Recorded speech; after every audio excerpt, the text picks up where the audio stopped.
And now, another tale well calculated to keep you in suspense. We bring you Bitter Grapes, a story written for Suspense by Milton Geiger.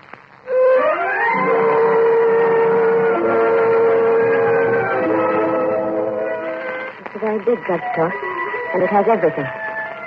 I want it to be big, because I want to be small and unnoticed. I want to be invisible in my wretchedness. I want to crawl into silence and oblivion. I want to finish my last days in peace. Today, when I saw Dr. Quillen again, I was sure. I'm going to die. He tried to be casual, but I know. I took the prescription to the huge drugstore. Not that I wanted to live. I just wanted to live long enough to make sure that I had killed Warren. This will take about 10 minutes, Mr. Blake. Now, will you wait for it? Tell me, what's that medicine supposed to be for? Well, that's really for your doctor to say. Never mind, I know what it's for. You used to have one of those little booths here where people could make records of their voice. Yeah, they're right behind the magazines, Mrs. Blake. Oh, yes. You drop a $50 in the slot and record a 3-minute message and drop the record in the lockbox. Yes, thank you so much. Now, drop $50 in slot. Pull lever. Speak clearly and evenly into microphone. Yes. My dearest Warren, you have the note I left for you about the food I left for you in the refrigerator. Don't look for me. You see, Warren, I've known all along about that woman you've been seeing. Coming home so very late to our little ranch home we once loved. Giving me your weak, absurd excuses. Oh, why, Warren? When we were so happy together. It's all gone. Our vines have bitter grapes now. Remember, darling? Remember how you used to read to me from Song of Songs, which is Solomon? Let me see thy countenance, my beloved. Let me hear thy voice. The sweet is thy voice, and thy countenance is coming. Remember? You've read my note by now, telling you to take the food I left for you in the refrigerator. And as you listen to this record, you're a dying man. The food was poison. Only I can tell the doctors what the poison was in time to save you.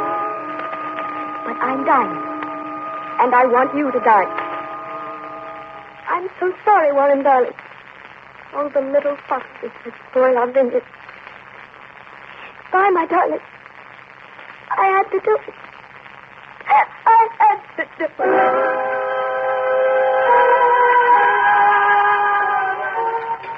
Here you are, Mrs. Blake. And notice the directions on the label carefully. 1 tablet morning and night for 30 days. Then 1 tablet only after breakfast. How much is that, please? That's $2.75 for 100 tablets. You can get the prescription refilled 5 times without another prescription from your doctor. 100 tablets? Yes, ma'am. Refilled 5 times? Mm-hmm. But that's all. That's almost a year's medication. But that... Please, give me some change. I've got to use your telephone. Right away.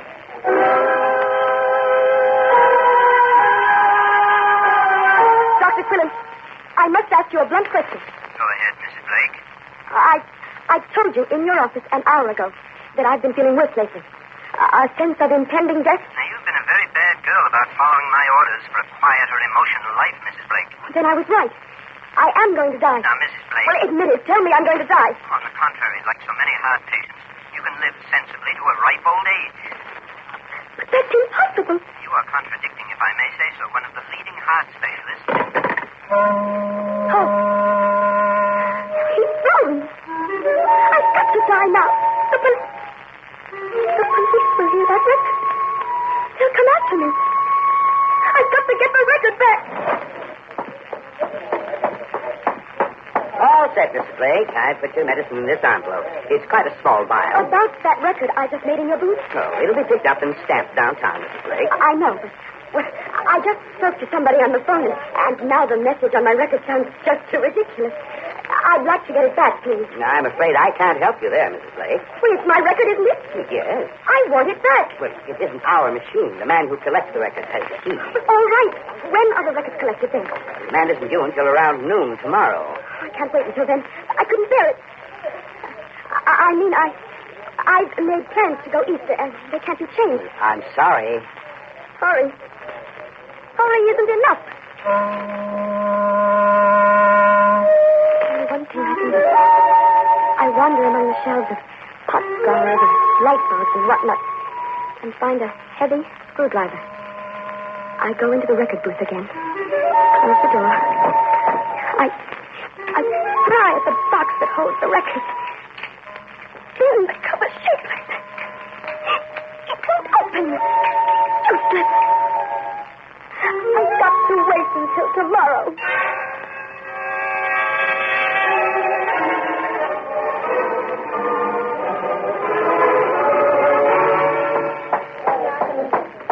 Oh, good morning, Mrs. Blake. I thought you'd be on your way east this morning. I had to cancel.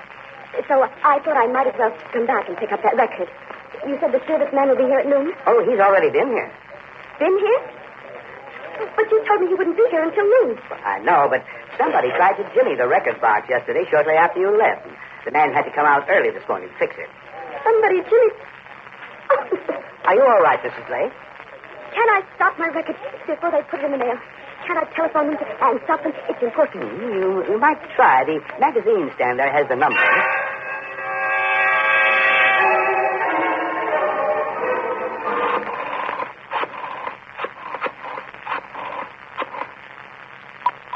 Hurry. Phone and Letter Incorporated, Devitt talking. Mr. Devitt, I'm calling from the Gold Coast Pharmacy. Oh, that vandalism thing. Well, my man took care of that this morning, didn't he? I'm a customer, Mr. Devitt. I made a record on your machine here yesterday, and I have to have it back. Well, I can't hold the whole shebang up just for you. Please, it's important. If you want your record, you'll have to get down here in half an hour. I'm taking a taxi right away.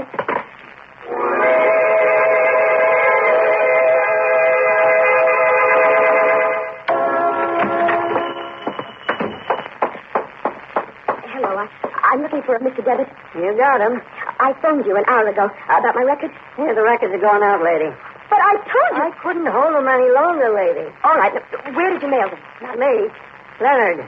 Who is Leonard? Look, lady, now don't take it out on me. What happened to come into your head to put on the record?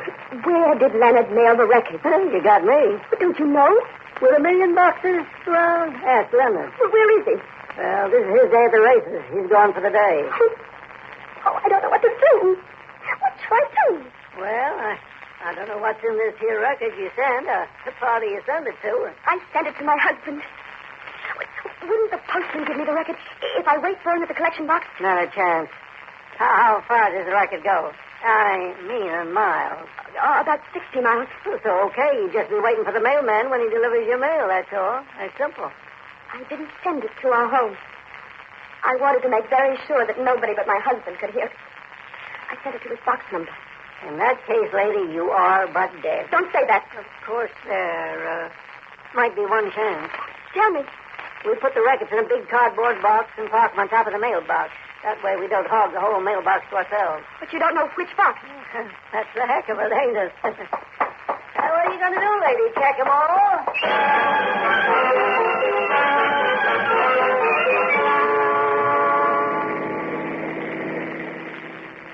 All right, driver. Now, try cruising up and down the north-south streets and slow down at the corners. Are you sure you know what you're doing, ma'am? The meter says $11.40, and we ain't 1 mile from where you started. Now, are you sure? Wait, driver. I see it. Stop here. That'll be $11.40. Well, I'll pay you later. Wait for me, please. Oh, no. I'll hold the flag, but I got to get paid now for what you owe me. Oh, I can't find my money purse right now. I've got to get to that mailbox before that mail truck on the next corner gets to it. Absolutely not, ma'am. Now, I'm sorry. Please. I know I've got the money someplace. Here, take my wristwatch. Please, it'll be too late. No, lady, no. Driver, I promise you, I give you my word. Let me off here and drive around the block and pick me up again. We'll take it from there, please. All right. Once around the block and you'll be there? The next mailbox, I promise. Okay, lady. Thank you. Thank you. I get to the box. The mail truck is inching toward me through traffic. Hurry. I ripped through the envelope in the cardboard box on top of the mailbox. Blake, Warren Blake. Oh, where is it? Nobody even notices. I'm just a secretary who's misaddressed an envelope and is casually recovering it. Casually. My heart is hammering. And then suddenly, Blake, Warren Blake, I have it. And I'm at the curb, and there comes my taxi around the corner for me. Taxi!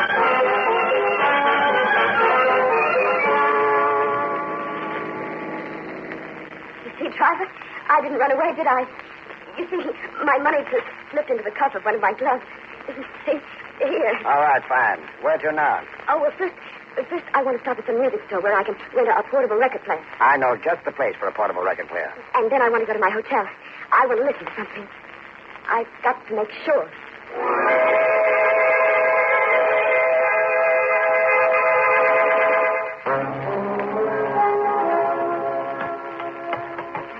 Turntable speed for 33 and a third revolutions per minute. So, start. Now. My dearest Warren. My dearest wife, What? I hope you're back home by now in a little old ranch house listening to this record of my voice. Warren, how? I don't know how to begin. Now, let's see. Warren, how? Oh, I'll come right out with it, baby. I'm worried. Just when I ought to be happiest. You see, our money problems are all over suddenly. Well, those were the only problems we ever had together, weren't they? No, Warren, they weren't. You see, I never wanted to tell you what I was up to. Being out late at night, coming home at all hours. Perfume clinging to your coat. But I had a secret, Lorna. Oh, yes. I couldn't talk to you about it, but I knew you trusted me and believed in me, so I just told you I was working late, period. So I poisoned you. Period. I just avoided your questions as well as I could. But until I could be sure. Sure of what? The other woman? Well, this morning I got home late. Out all night again, of course. Of course. I found your note with your instructions about taking the food in the refrigerator. And? I warmed up the stuff and reduced it to nothing but bones and crumbs and a greasy spot on the plate. Thanks, honey. You deserved it. I am worried, though. I didn't like the tone of your letter. When you didn't show up, I decided to call Dr. Quillen in the city. He said you'd just been there. Yes, dear. He said you telephoned, too, with some ridiculous premonition that you were going to die. Oh, honey, that's silly because now we're all set. You've got it made at last. Indeed. You know, my boss's daughter is married to that aircraft executive, don't you? Well, Barbara. Barbara? Well, that is Mrs. Aircraft Executive. Well, took a liking to my work. Asked me to take a crack at designing a house for her and Mr. Aircraft Executive. Is that all she took a liking to, Warren? Well, ma'am, she liked the plans so well, she showed them to her husband. And he liked them so well, he just commissioned me to design a new jet engine laboratory for the company. So that's where your wandering boy has been these long nights.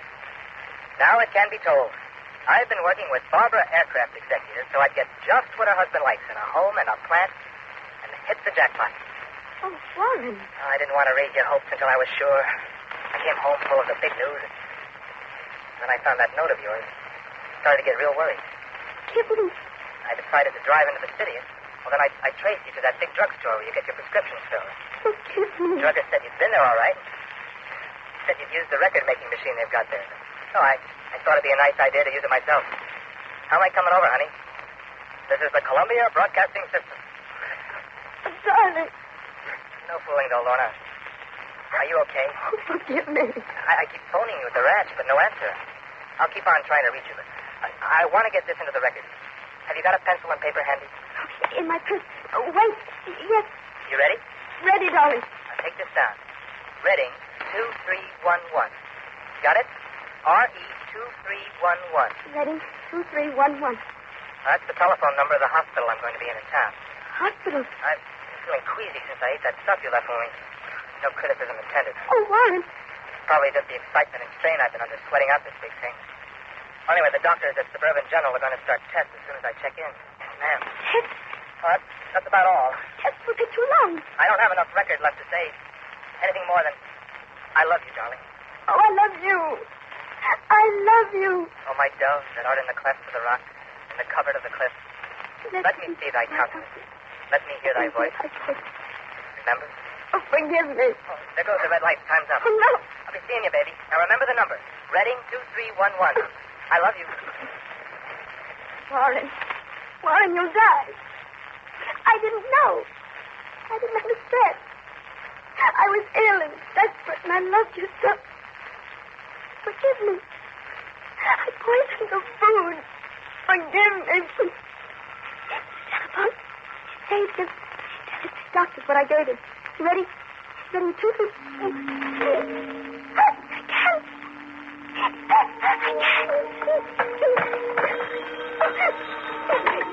Get off the line. Will you please call Tom Albright to the telephone? Get off the line. This is an emergency. Who is this? Please. Is this the Excelsior bowling alley? No. No.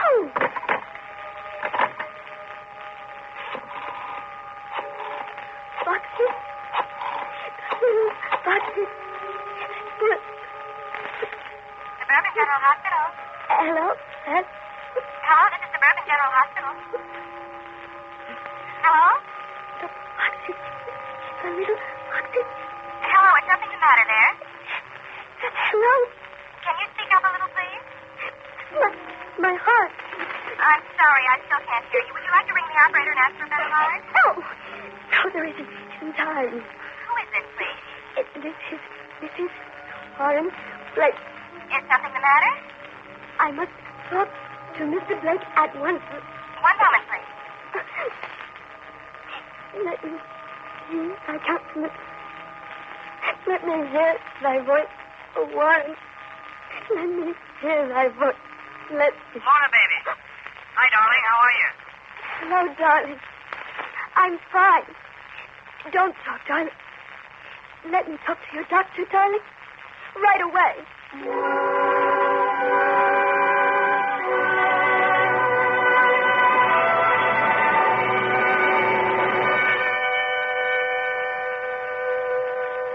Suspense. You've been listening to Bitter Grapes, written for Suspense by Milton Geiger. In a moment, the names of our players and a word about next week's story of Suspense.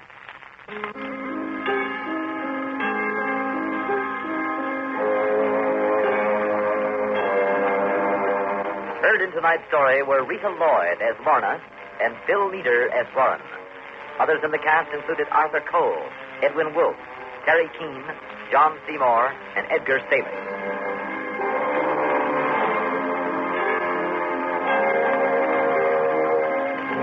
Listen again next week when we return with Legend of Robbie by Walter Black. Another tale well calculated to keep you in suspense. The latest news follows, and Have Gun Will Travel on CBS Radio.